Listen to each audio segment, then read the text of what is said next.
ঈদের দিন থেকে তেল খুঁজতেছি, সব পাম্পে গেছি, ট্রাই করছি, তেল পাইনি। ওরা তেল থেকে আমার জানার মতো দিচ্ছে না। ওরা তেল শেষ হলে ডিজেল শেষ হয়, পেট্রোল তো শেষ হওয়ার কথা না। পেট্রোল তো হচ্ছে বাংলাদেশের পণ্য, আর বাংলাদেশের শেষ হয়ে যায়।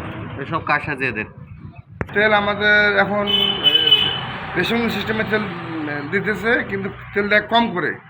আমাকে যেমন এই মাসে, এই রানিং মাসে তেল দিচ্ছে আমাকে 5,000 লিটার ডিজেল, 5,000 লিটার পেট্রোল, এর বেশি তেল দেয়নি। তেল কিন্তু আমি 9,000-এ প্রিয়টা করি, ওখানে গিয়ে প্রভুত্বপুরে গিয়ে আমাকে দেয় 2,000 লিটার পেট্রোল।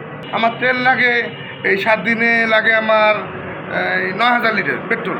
আমার ডিজেল লাগে মাসে লাগে আমার টোটাল লাগে আমার 4 লরি। আমার সেই জায়গার দেয় 1 লরি তেল মাসে, তাহলে হবে? মানে আমাদের চাহিদা মতো যে 4 লরি তেল লাগে দেয় আমাকে। যেমন কালকে তেল দিতে চাইলেও আপনার জানাবো কয় লিটার তেল দেওয়া যাবে কিনা, আমরা জানাবো।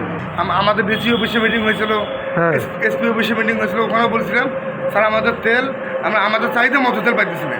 এই যুদ্ধ লাগার সঙ্গে সঙ্গে আগে তো সুন্দরভাবে তেল দিয়েছিল, যে যখন যেটা তেল দিচ্ছে তখন সেটা তেল। এখন এই যুদ্ধ লাগার ক্ষেত্রে আমাদের সঠিকভাবে চাহিদা মতো আমি তেল পাইতেছি না। এই জন্য আমার যতটুকু তেল দেয়, আমি দেখা গেল আজকে কথা আমার তেল দেয় আজকে 2,000 লিটার, আমি কেরিং তো বেশি। আমার একটা স্মার্ট সিদ্ধান্তে 25% গ্যাসের খরচ কমেছে। ভাবছেন কিভাবে? সাধারণ গ্যাস স্টোভ বদলে আমি এনেছি আরএফএল গ্যাস স্টোভ। এর সাইন্টিফিক নজল ও ব্রাস বার্নার ক্যাপ সমানভাবে তাপ ছড়িয়ে রান্না করে দ্রুত, তাই গ্যাসও বাঁচায় 25%, টাকাও বাঁচে 25%। আরএফএল গ্যাস স্টোভ নিরাপদ ও গ্যাস সাশ্রয়ী।